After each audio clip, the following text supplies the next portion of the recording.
오늘 우리에게 주시는 하나님 말씀 함께 찾아 봉독하겠습니다. 하나님 말씀은 출애굽기 2장 1절에서 10절 말씀입니다.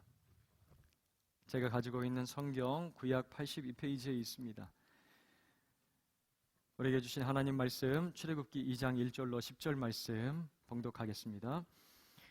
레위 가족 중 한 사람이 가서 레위 여자에게 장가들어 그 여자가 임신하여 아들을 낳으니 그가 잘생긴 것을 보고 석 달 동안 그를 숨겼으나 더 숨길 수 없게 되매 그를 위하여 갈대 상자를 가져다가 역청과 나무진을 칠하고 아기를 거기 담아 나일 강가 갈대 사이에 두고 그의 누이가 어떻게 되는지를 알려고 멀리 섰더니 바로의 딸이 목욕하러 나일 강으로 내려오고 시녀들은 나일 강가를 거닐 때 그가 갈대 사이에 상자를 보고 시녀를 보내어 가져다가 열고 그 아기를 보니 아기가 우는지라 그가 그를 불쌍히 여겨 이르되 이는 히브리 사람의 아기로다.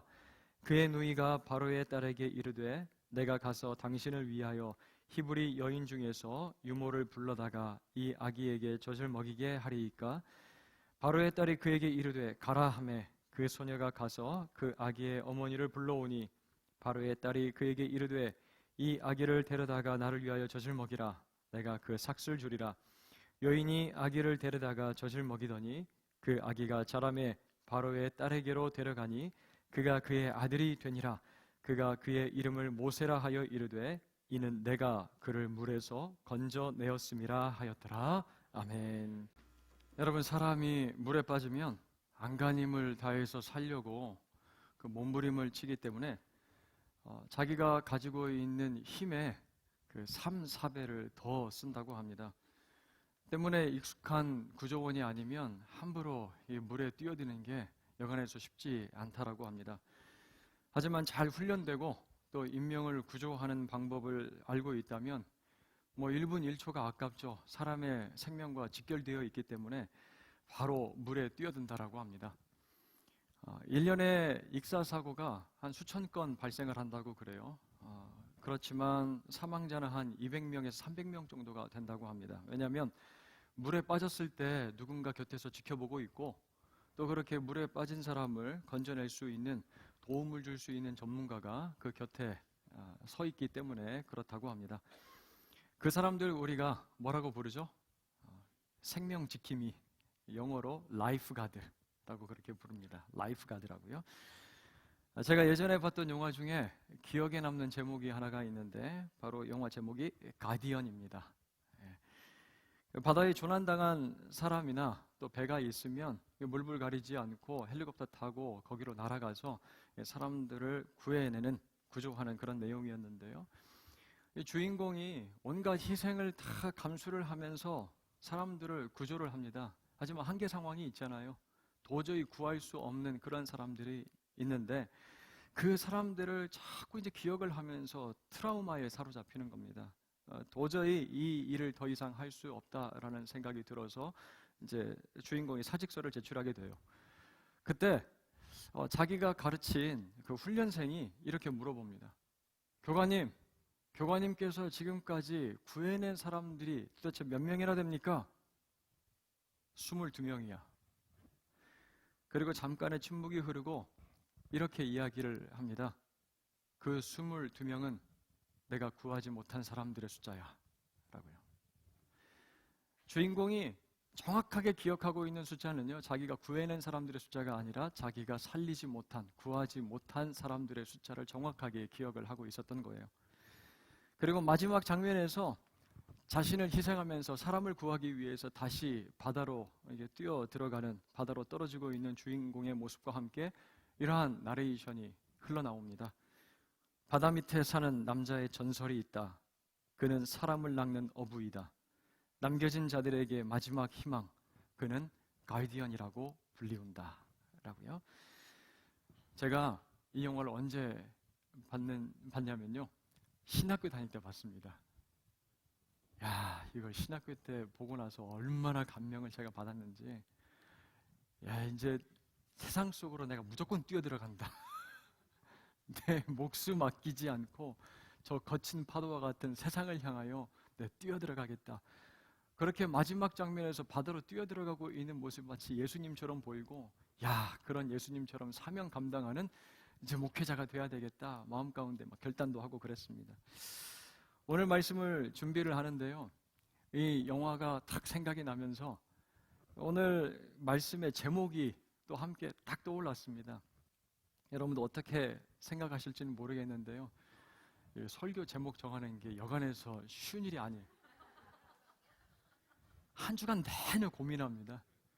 말씀을 읽고 묵상을 하고 설교 개요를 다 짜놨는데도 도대체 무슨 제목으로 오늘 말씀을 이제 전해야 될까? 그래서 마지막 순간에 이제 제목이 딱 떠오를 때도 있는데요. 이번 주는 이 영화 때문인지 바로 제목이 떠올랐습니다. 얼마나 감사해야죠. 오늘 말씀 제목이 무엇입니까? 건짐입니다. 여러분들 외우기도 쉽게 기억나기도 쉽게 딱 두 글자, 건짐인데요. 가스펠 프로젝트라는 책을 보면요, 출애굽기에 이렇게 제목을 붙였습니다. 하나님의 구출 계획이라고요. 영어로 가서 보니까 God Delivers입니다. 하나님이 구원하신다라는 그런 뜻이에요. 이 제목처럼 출애굽기는요, 초반부터 하나님께서 이스라엘 백성들, 자기 민족을 향하여 어떠한 계획을 가지고 계시는지, 그 구출 계획이 무엇인지를 우리들에게 아주 집중적으로 잘 보여주고 있습니다. 2주 전이었죠. 그때도 제가 두 글자로 설교 제목을 삼고 이제 여러분들과 함께 나눴는데 혹시 기억나세요? 예, 주목 또 순산. 거기까지는 기억력이 미치지 않나요? 예, 순산이었는데요.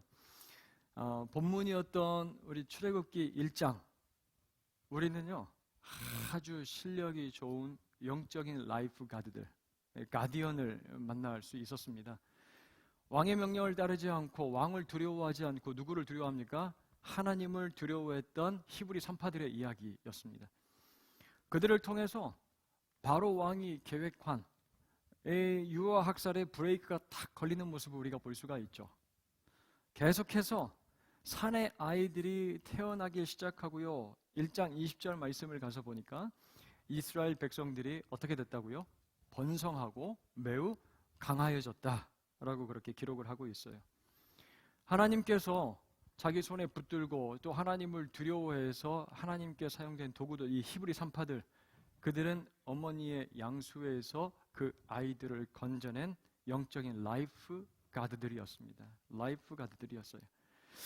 이러한 상황 앞에서 바로 왕, 견디다 못해서 이제 특단의 조치를 내리고 있는 모습을 보게 되는데 1장 22절 말씀을 가서 보시죠. 1장 22절 말씀입니다.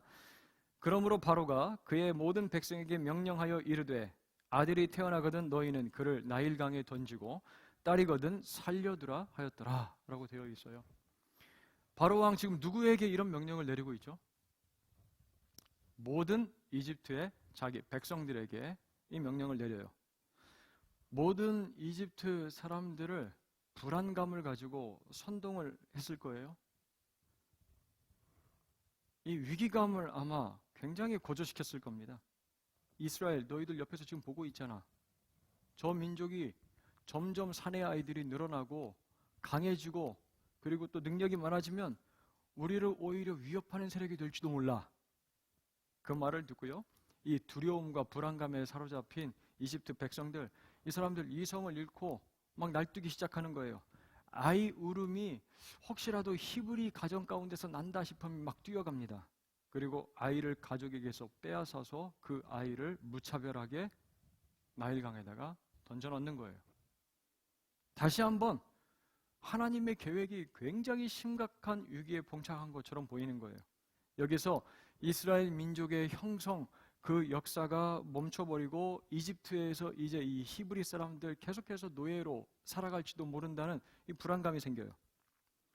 그렇게 나일강에 던져진 아이들, 여러분들 그 장면 한번 상상을 해보세요. 무섭습니다. 떨려요. 얼마나 비참하고 참혹합니까? 그러한 상황을 우리가 만약에 보고 있다면 우리는 그러한 상황 앞에서 도대체 무엇을 할 수 있을까요? 아니면 또 무엇을 해야만 하겠습니까?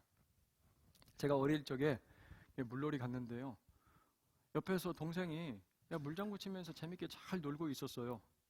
그런데 튜브를 타고 있었는데 제가 잠깐 한눈판 사이에 저기 물에 튜브만 둥둥 떠내려가는 거예요. 깜짝 놀랐습니다. 이게 그렇게 물 깊이가 깊지 않았는데도 아이가 이제 키가 작으니까 물에 빠져서 막 허우적거리고 있는 거예요. 저도 뭐 어려서 예, 바로 이게 동생한테 달려가서 구해내지를 못하고요. 막 떨고 있는데 할 수 있는 게 아무것도 없고 제 옆에 외삼촌이 계셨거든요. 외삼촌이 키도 크시고 아주 체격도 좋으세요. 그래서 딱 할 수 있는 게 한 가지였습니다. 동생 빠졌어요. 동생 구해줘야 돼요. 크게 막 제가 외쳤다고요. 삼촌 도와주세요 라고요. 여러분 지금 1장 마지막 장면 너무나도 비참하게 마무리가 되고 있어요. 절망적입니다. 나일강에 아이들이 막 던져놓고 있는 거예요. 빠져들어가는 이스라엘 백성들 보면서 우리는 불안하고 두렵습니다. 하지만 우리는 이렇게 외칠 수밖에 없는 거죠. 뭐라고요? 라이프가드, 가디언이 있다면 제발 도와주세요. 바닷 가운데로 이 강물 안으로 시커먼 이 물 안으로 계속해서 빠져들어가는 이스라엘 백성들을 좀 구해주세요 라고 그렇게 외칠 수밖에 없는 거예요. 우리들은. 그러면서 오늘 2장이 시작이 되고 있어요. 제가 학교를 다닐 때 제 아내가 도시락을 정성스럽게 이제 싸서 줬는데 삼각김밥 만들어서 종종 싸줬어요. 이제 삼각김밥 맛있게 먹으려고 가방에서 탁 꺼냈는데 제가 기분이 얼마나 좋았는지 모릅니다. 이 김밥 위에다가 삼각김밥이 풀어지지 않도록 이렇게 스티커를 딱 붙여놨는데요. 그 스티커 위에 이렇게 써져 있는 거예요. 이 김밥이니까 잘생김. 그 스티커 이게 재밌으라고 여러분들 말씀을 드린 이해를 하셨는지 스티커 위에 잘생김이라고 써요. 예. 저도 제 입으로 이렇게 말하려니까 제 아내만 그렇게 생각을 했다는 거고요. 제가 너무 좋아가지고 이 스티커를 공책에다 붙여놓고 막 계속해서 좋아했는데요. 여러분 2장과 1절 말씀, 2장 1절과 2절 말씀을 가서 보세요.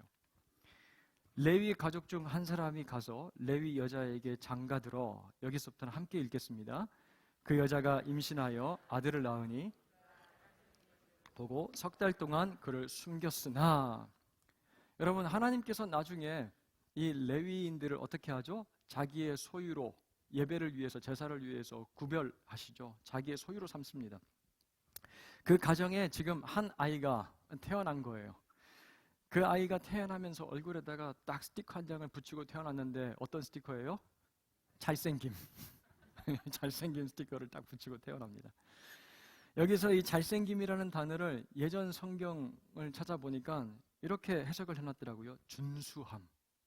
준수함이라고요. 히브리어로 여러분들 토브라는 단어 한번 들어보셨을 거예요. 창세기 1장에 가면 하나님께서 천지를 창조하시고 그 모든 만물을 바라보실 때 보기에 좋았더라 라고 하시는데, 거기에서 이 좋았더라 라는 단어가 바로 이 톱입니다.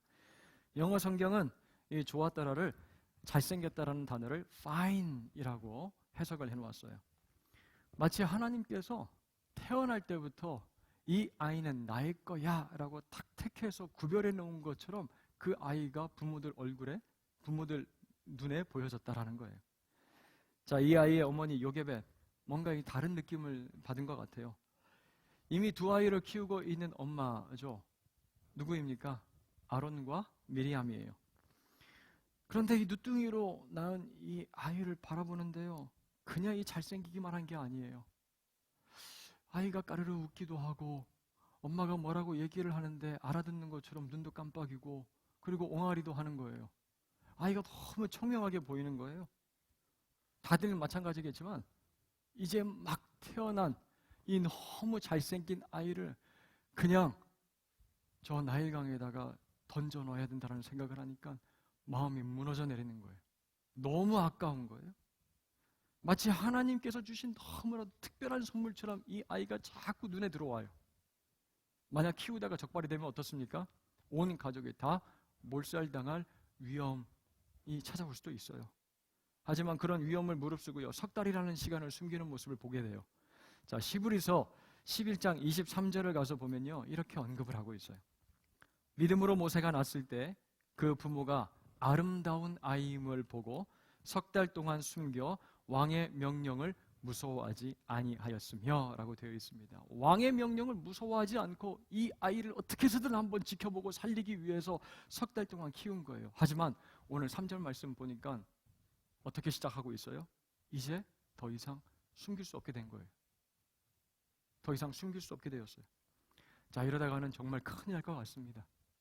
그래서 요게벳 남편과 함께 이 아이를 내려놓기로 결정을 하는 거예요. 이 아이를 내려놔야 되겠다. 하지만 어머니는 그 아이를 그냥 그렇게 내려놓을 수가 없어요. 그냥 이 아이를 그냥 포기를 할 수가 없는 거예요. 그래서 작은 바구니 하나를 만들기로 결심을 합니다. 이집트에서 이 바구니는 굉장히 흔하다고 해요. 갈대 바구니, 상자를 하나 가져옵니다. 그리고 역청과 나무진을 꼼꼼하게 발라요. 물이 들어오지 않도록 이 방수 처리를 잘 한 겁니다. 이렇게 만들어진 갈대 상자 물 위에 띄워보니까 물 위에 둥둥 떠요. 가라앉지 않습니다. 사랑하는 아들을 도저히 포기할 수가 없어서 어머니는 정성스럽게 이 갈대 상자를 만들었는데요. 이 갈대 상자를 원어로 가서 찾아보니까 테바라는 단어입니다. 이 테바. 똑같은 단어를 우리가 창세기 6장 14절 가서 보면은 찾아볼 수가 있는데, 창세기 6장 14절 말씀을 읽어드릴게요. 너는 고페르 나무로 너를 위하여 방주를 만들되 그 안에 칸들을 막고 역청을 그 안팎에 칠하라. 여러분, 하나님께서 노아를 구하시기 위해서 방주를 만들라라고 말씀을 하시죠. 그리고 물이 들어오지 않도록 그 방주 내부에 역청을 발라서 방수 처리하라라고 말씀을 하시죠. 그 명령에 순종해서 노아가 무엇을 만듭니까? 큰 방주를 만들어요. 그 방주가 바로 테바라는 단어예요. 테바. 자기 아들을 살리기 위해서 이 레위인 부부가 정성스럽게 만든 이 갈대 상자, 갈대 상자가 바로 노아가 탔던 방주와 같은 단어인 거예요. 죄로 인해서 하나님의 심판 앞에서 온 땅이 물에 잠겨버릴 때, 심판당할 때 하나님께서 노아를 위하여 만드신 방주, 그 방주와 같은 작은 갈대 상자를 만들고 그 상자 안에다가 역청과 나무진을 바르면서 이 어머니 요게벳 무엇을 생각을 했을까요? 여러분, 어떤 마음이었을까요? 하나님, 여기까지가 제가 노력할 수 있는 최선이에요. 더 이상 하나님께서 주신 이 선물 같은 아기를 제가 지킬 수 없을 것 같아요. 제 아이가 나일강에 그냥 빠져들어가지 않도록 이 갈대나무 상자에 역청을 칠했고 나무진을 칠했어요. 하나님, 이게 나의 최선입니다. 이제 나일강에 이 아이를 띄울 수밖에 없어요. 하나님께서 지켜주세요. 하나님께서 지켜주세요. 그리고 어머니, 이 아이를 어떻게 합니까? 3절 말씀 가서 보니까 더 숨길 수 없게 되매 그를 위하여 갈대 상자를 가져다가 역청과 나무진을 칠하고 아기를 거기 담아 나일 강가 갈대 사이에 두고라고 되어 있어요. 여러분, 펜이 있으면 여기다가 한번 표시해 두셨으면 좋겠어요. 담아와 두고입니다. 담아 두고. 히브리어로 보면 같은 단어예요. 숨이라는 단어인데요. 그 의미가 내려놓다입니다. 내려놓다. 이 장면을 보면요, 상상해 보면요, 어머니는 지금 너무나도 무거운 마음을 안고 아이를 2번 내려놓고 있는 모습을 우리가 보게 되는 거예요. 먼저 자기가 만든 갈대 상자 안에 아이를 내려놔요. 그리고 그 갈대 상자를 들고 나일강가로 가서 나일강에 2번째 또 내려놓고 있어요. 이제 갈대 상자는 물에 조금씩 흔들리면서 앞으로 나아가는 것 같아요. 그리고 어머니의 시선에 그 갈대 상자가 점점 사라져가는 것처럼 보입니다. 하지만 여러분, 4절 말씀을 가서 보세요. 4절 가서 보니까 그의 누이가 어떻게 하고 있습니까? 그 갈대 상자가 어떻게 되는지를 보려고 저 멀리서 바라보고 있는 거예요. 갈대 상자에 도대체 무슨 일이 일어나는지. 이 장면에서 누나 미리암은요, 갈대상자가 혹시 물살에 휩쓸리는지, 거친 물결에 이거 혹시 뒤집어지는지는 아닌지 지켜보고 있는 거예요. 여기서 어떻게 되는지 알려고 멀리 섰더니 라고 되어 있는데, 이 표현은요, 마음 가운데 있는 애타는 심정을 드러낸다는 거예요. 저 갈대상자가 도대체 어떻게 될까? 누구이고 혹시 발견될까? 혹시 저 뒤집어지지 않을까? 아이가 안에서 막 울면 어떻게 해야지? 내 동생 어떻게 될지 불안해서 걱정돼서 견딜 수 없는 미리암의 마음을 보여준다는 거예요. 저는 이 말씀을 읽고 어저께 설교를 준비하고 묵상을 하는데 이런 생각이 들었습니다. 우리에게도 미리암처럼, 요게벳처럼 그저 내려놔야 되고 묵묵히 지켜만 봐야 되는 그러한 숨의 시간이 찾아올 수도 있겠다. 그러한 숨의 시간이 우리의 인생에도 찾아온다라는 생각이 들었어요. 목회를 하다가 보면 갑작스럽게 전화 올 때가 있어요. 밤 늦게 전화 오기도 하고, 그리고 새벽 이른 시간에 전화가 올 때도 있거든요. 막 전화벨이 울리면 갑자기 불안해요. 전화를 받습니다. 그러면 수화기 너머로 들려오면서, 목사님, 큰일 났어요. 저 지금 병원에 있는데 목사님 어떻게 해요? 기도해 주셔야 돼요. 큰일 났어요, 목사님. 함께 기도해 주세요. 이제 그런 이야기를 들을 때가 있어요. 긴 수술을 앞두고 아무것도 할 수 없는 그러한 상황 가운데서 그저 수술실 앞에서 아내가 나오기까지 기다렸던 한 남편 집사님의 모습이 생각이 나는 거예요. 그 집사님이, 목사님 함께 기도해 주세요. 그래서 그 집사님 손 붙들고 함께 막 눈물 흘리면서 기도했던 모습이 생각이 나더라고요. 오늘 이 자리에 마치 이 미리암과 요게벳처럼 숨의 시간을 보내고 있는 분들이 있을지도 모르겠어요. 멀리 외국에 떠나가 살아가고 있는 자녀들 생각, 군에 입대해서 복무 중인 우리 자녀들도 있고, 몸이 아파서 일어나지 못하는 병상 가운데 오랜 시간 머물러 있는 나의 가족들, 나의 자녀들, 아침 일찍 일어나서 학교 다녀오겠습니다 나가는 우리 자녀들의 모습도 보이고요. 그리고 새벽같이 출근하는 남편, 저녁 늦게까지 지친 모습으로 돌아오는 남편, 요양원에 계시는 부모님, 그리고 이제 얼마 안 있으면 우리 고3 수험생들 수험장으로 들어가야 될 텐데 그 아이들을 들여보내는 부모님들, 그리고 마음에 찾아온 무거운 짐과 아픈 상처로 인해서 도저히 하나님 앞에 나올 수 없는 그런 상황 가운데 살아가고 있는 지체들, 그런 분들, 이제 내가 더 이상 아무것도 할 수 없을 것처럼 느껴지는 거예요. 요게벳처럼 자기 아들을, 하나님 여기까지가 내 끝인가 봐요, 여기까지가 내 한계인가 봐요 하면서 숨길 수가 없어서 나일강에 내려놓고 또 내려놓아야만 하는 그러한 상황 가운데 있을지 몰라요. 하지만 사랑하는 우리 제안의 성도 여러분들, 포기하지 말고 하나님이 지켜주시는 그 구원의 방주 갈대 상자를 만들어 그 갈대 상자에 기도로 역청을 바르고 말씀으로 나무진을 발라 하나님 앞에 담대하게 내려놓을 수 있는 저와 여러분들 모두가 되길 주님의 이름으로 축원합니다. 그리고 그 자리에서 떠나지 않는 거예요. 멀찌감치 떨어져 있지만 하나님께서 그 갈대 상자에 어떤 일을 이루실지 기대하는 마음을 가지고, 비록 불안하고 애타는 심정이긴 하지만 그 자리를 떠나지 않고 계속해서 바라보는 거예요. 하나님께서 그 갈대 상자에 어떤 일을 이루실지. 여러분, 노아가 탔던 방주, 그리고 모세를 내려놓은 갈대 상자, 오늘 우리에게는 어디라고 생각을 하십니까? 우리에게는 바로 교회예요. 믿는 사람들이 함께 모여있는 믿음의 공동체가 바로 이런 방주예요. 예수님께서 십자가에서 흘리신 피로 우리 교회 안팎에 역청을 바르셨어요. 영혼의 나무진을 바르셨어요. 세상에 죄가 들어오지 못하도록, 걱정과 근심의 파도가 우리 교회를 흔들지 못하도록, 휩쓸지 않도록 하나님께서 만드신 구원의 방주가 바로 교회라는 사실이에요.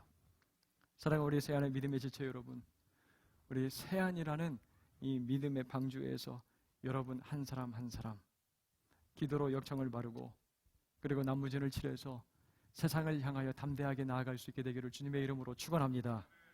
그래서 우리 모두 의심과 걱정의 물결이 뒤집지 못하는 구원의 갈대 상자들이 되어서 결국 하나님의 하실 일들을 기대하며 그 갈대 상자 거칠지만 물결이 일지만 나일강에 하나님께 맡겨드리며 내려놓을 수 있는, 그리고 하나님이 하실 일을 잠잠히 바라보면서 기대할 수 있는 저와 여러분들 모두가 되길 다시 한번 주님의 이름으로 축복합니다.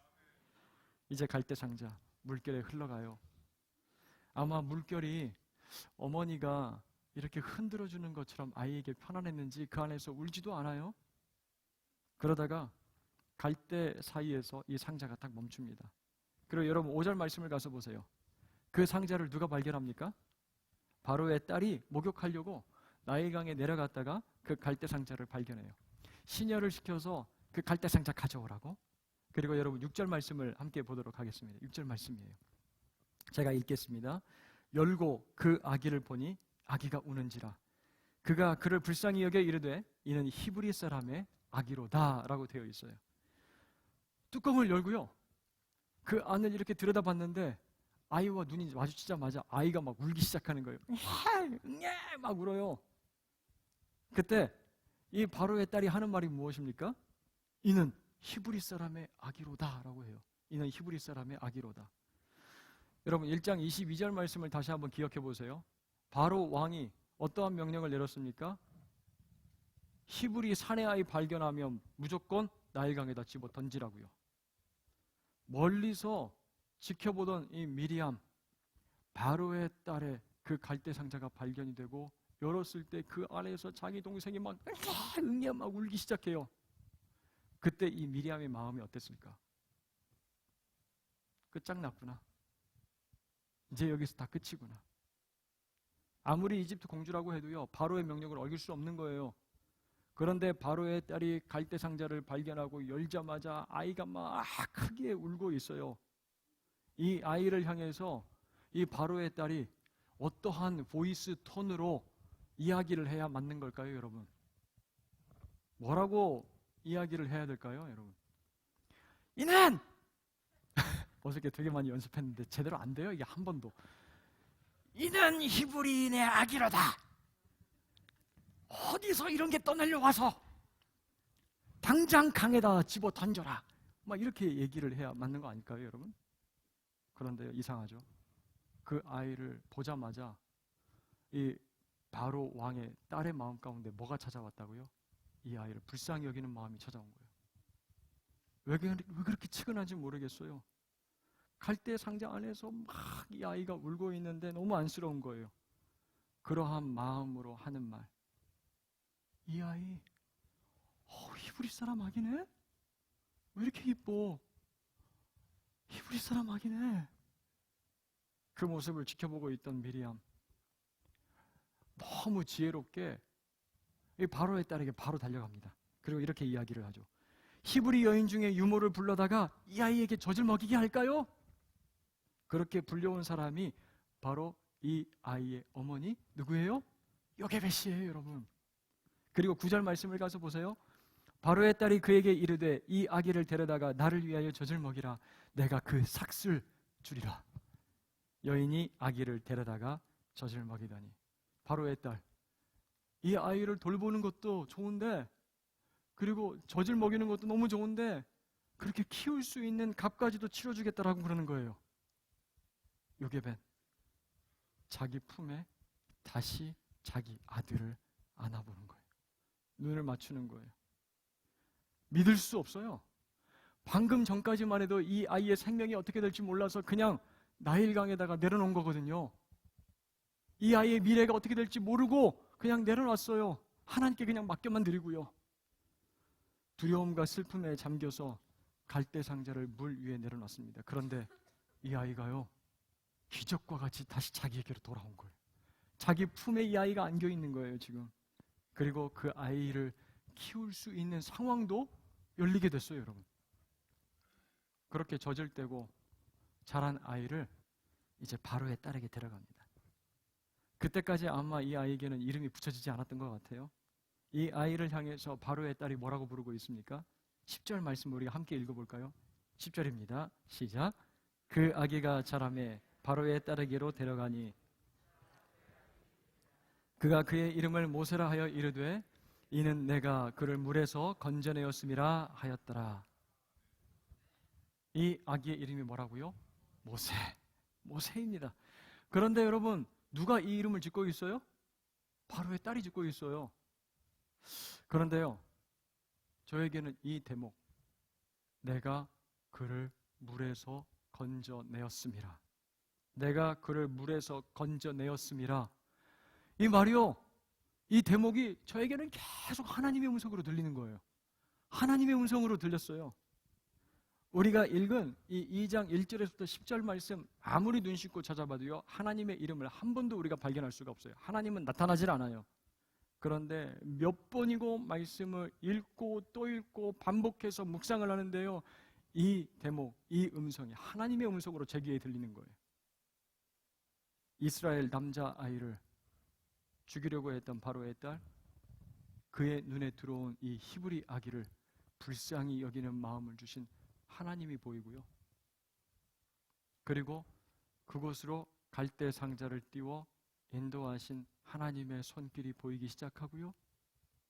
그리고 요게벳의 손길을 통하여서 정성스럽게 그 갈대 상자에 역청을 바르시고 나무진을 바르고 계시는 하나님의 모습이 보이는 거예요. 내가 너를 물에서 건져내었단다. 하나님의 음성으로 들렸어요. 그리고 저에게 계속해서 들리는 말씀이 있어요. 너도 내가 물에서 건져내었단다. 너도 내가 물에서 건져내었단다.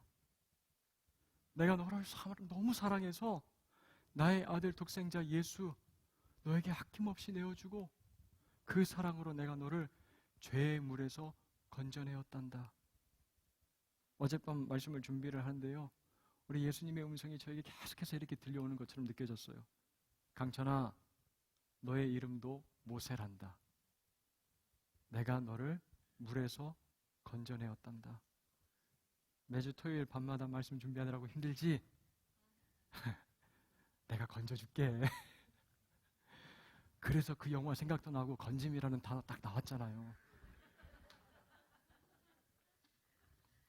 사역하면서 걱정도 있고 불안한 마음도 있지. 누구에게 말 못하는 어려움도 있을 거야. 내가 너를 죄에서 건져냈잖니? 그 안에서 건져낼 수 있으니까 내 손 꼭 붙들어. 내가 건져낼 수 있단다. 말씀을 하시는 거예요. 그러면서요, 베드로가 의심 가운데 그 깊은 물 가운데로 막 빠져들어가는데 예수님께서 손을 내밀어서 베드로의 손을 딱 붙잡아서 끌어내시잖아요. 그 모습이 환상처럼 제 눈에 확 펼쳐지는 거예요. 그러면서 우리 성도님들 생각이 났어요. 설교 준비하는데 어렵고 힘든 상황 가운데 있는 육체의 고통으로 인해서 쓰러져 있는 우리 성도님들 한 분 한 분 이름들이 생각이 나고요. 그 성도님들 갈대 상자를 만들어서 그 안에 여러분들 담고 하나님 앞에 내려드렸어요. 석청 바르고 역청 바르고 그리고 나무짐 발라서 하나님 도와주세요. 하나님께 띄워드립니다. 제가 이렇게 기도를 하는데요, 그때 이 찬양이 자꾸 생각이 나는 거예요.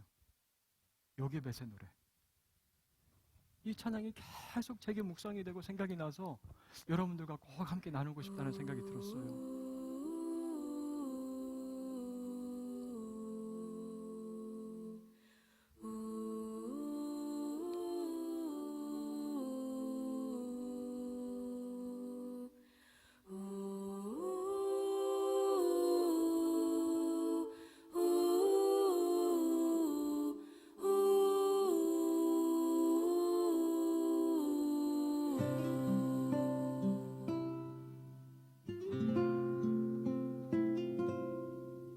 작은 갈대 상자 물이 새지 않도록 역청과 나무진을 칠하네. 어떤 마음이었을까 그녀의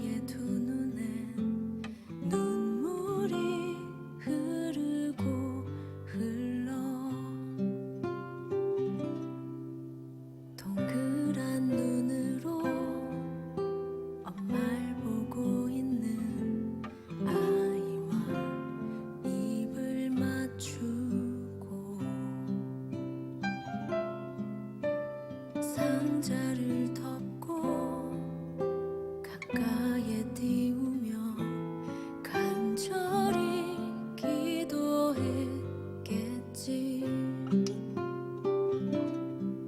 정처 없이 강물에 흔들흔들 흘러내려가는 그 상자를 보며 눈을 감아도 보이는 아이와 눈을 맞추며 주저앉아 눈물을 흘렸겠지. 너의 삶의 참 주인, 너의 참 부모이신 하나님 그 손에 너의 삶을 맡긴다.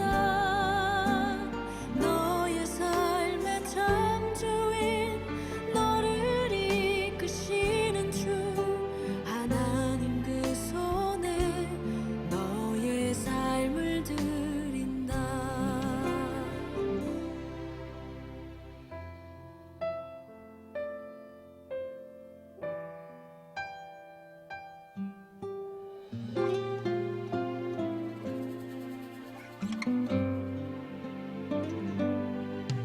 어떤 마음이었을까 그녀의 두 눈에 눈물이 흐르고 흘러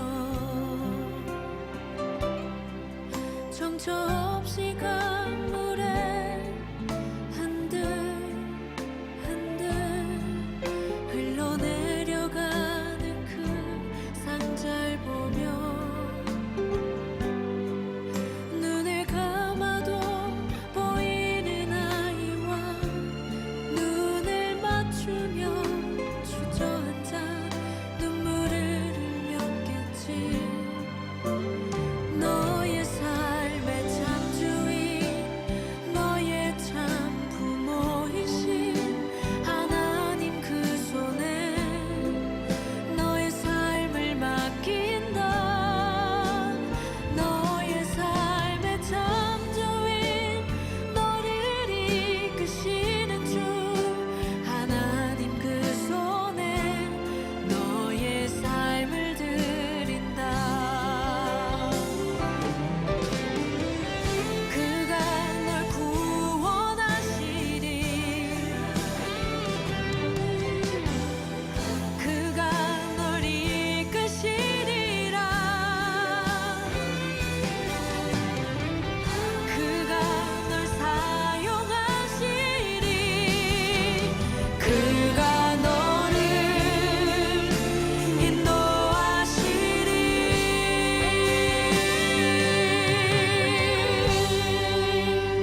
너의 삶의 참 주인,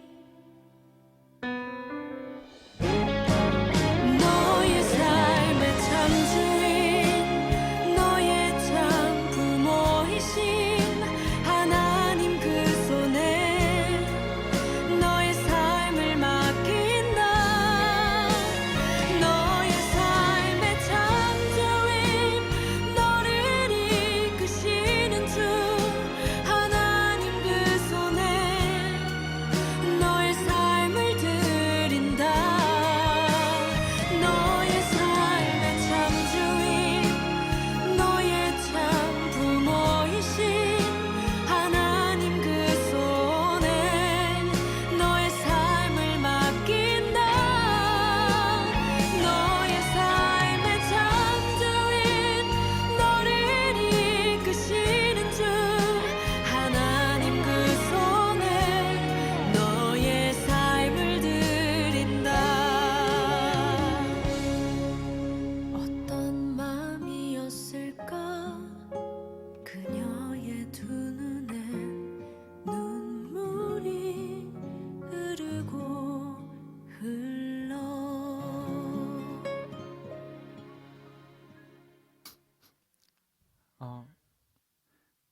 이 찬양 아래다가 누가 이런 글을 남겼어요. 이 글을 읽고 제 마음 가운데 먹먹함이 있었어요.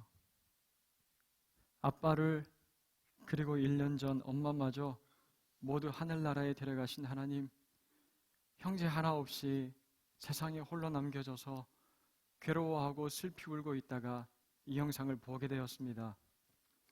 홀로 예수님을 믿어 엄마에게 복음을 전하고 천국에 보낸 뒤에 저의 삶은 견딜 수 없는 슬픔에 눌려 힘들어하고 있었습니다. 그런데 너의 삶의 참 주인, 너의 참 부모이신 하나님, 그 손에 너의 삶을 맡긴다라는 가사가 저를 통곡하게 하네요. 이렇게 홀로 내버려진 게 아님을 고아가 아니라고 말씀하시는 주님의 음성을 듣습니다. 사랑하는 여러분, 이 시간 저와 여러분들 모두를 죄에서 건지시고 생명 주신 하나님, 그 하나님께 우리의 삶과 가정과 모든 상황을 다 맡겨드릴 수 있게 되기를 간절히 소원합니다. 그래서 갈대상자와 같아요. 물 위에 놓으면 그냥 가라앉을 것 같아요. 하지만 그 갈대상자, 기도로 역청을 바르고 말씀으로 나무진을 발라 하나님께서 기뻐하시는 우리의 삶, 그 나일강, 그 강가에 내려놓고 주님께서 하실 놀라운 일들을 잠잠히 바라볼 수 있는 저와 여러분들 모두가 되길 주님의 이름으로 축원합니다. 우리에게 주시는 말씀으로 함께 마태복음 14장 31절과 32절을 읽겠습니다. 함께 읽습니다. 예수께서 즉시 손을 내밀어 그를 붙잡으시며 이르시되 믿음이 작은 자여 왜 의심하였느냐 하시고 배에 함께 오름에 바람이 그치는지라. 아멘.